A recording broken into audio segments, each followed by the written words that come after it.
Hey y'all, what's up? It's Krista. I'm going to teach you how to paint this dragon. So this is my design. I did this on my computer, put it together. It's 5x5, so I'll put it the size the canvas is going to be.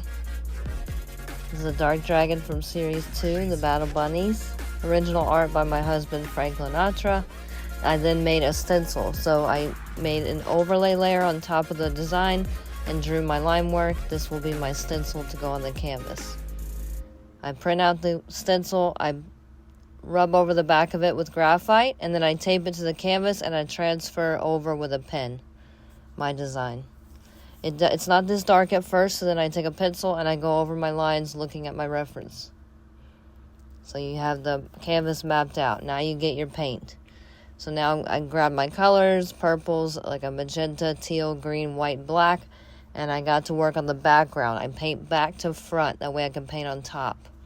So you see the background here is done. I also painted the sides as I was going. This is acrylic, so it dries super fast.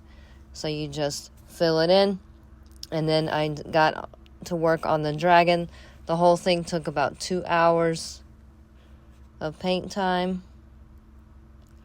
And here's some details on the dragon. I did the black last, so the black was super black and on top of everything. Working back to front again, I did the hair last also. Put the glow around it with a little dry brushing. And that's it.